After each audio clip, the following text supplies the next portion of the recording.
Real Madrid wamekamilisha usajili wa nyota wa klabu ya AFC Bournemouth, kinda kabisa mwenye umri wa miaka 20, Dean Donny Huijsen, ambaye ana asili ya Uholanzi lakini anachezea timu ya taifa ya Uhispania. Kinda huyu ni beki wa kati ambaye alikuwa anaitumikia klabu ya AFC Bournemouth. Amekamilisha usajili wake wa kujiunga na klabu ya Real Madrid, ambapo atajiunga rasmi na Los Blancos tarehe 1 mwezi wa 6, na ameingia mkataba wa miaka 5 ambapo mkataba wake utamalizika tarehe 1 mwezi wa 6 mwaka 2030.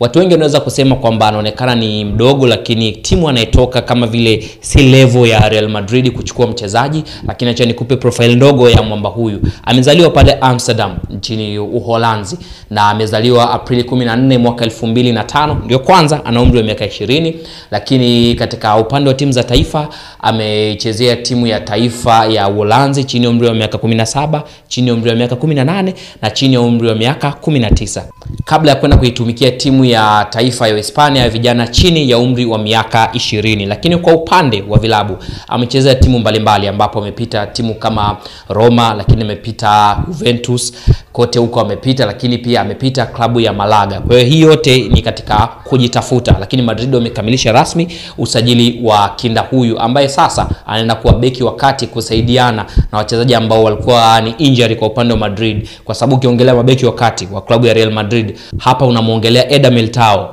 Ferland Mendy, lakini pia unamuongelea Lucas Vazquez ambaye Madrid tayari wameshasema kwamba huyu anaweza asiwe tena katika sehemu ya kikosi, lakini bila kumsahau Fran Garcia ambaye naye ameonekana kama vile bado anakalia kutikavu kwa upande wa Madrid. Kwa hiyo kwa upande wa injuries ambao wapo Real Madrid, mabeki wa kati ni wengi sana, ambapo Madrid imesafa sana, hata kushindwa kufanya vizuri safari hii imechangiwa na wachezaji wengi kuwa majeruhi, hasa mabeki wa kati ambao wengi walikuwa wanacheza wakiwa na majeraha. Hapa tunaweza kumuongelea mtu kama Toni Rudiger ambaye naye pia amecheza akiwa na majeraha. Kwa hiyo baada ya msimu huu kukamilika ataenda kufanyiwa surgery ambayo itamweka nje ya uwanja kwa muda mfupi, lakini sasa nafasi yake itachukuliwa na kinda huyu kutoka katika klabu ya AFC Bournemouth, Dean Huijsen, ambaye ni mzaliwa wa pale nchini Uholanzi lakini anaichezea timu ya taifa ya Uhispania.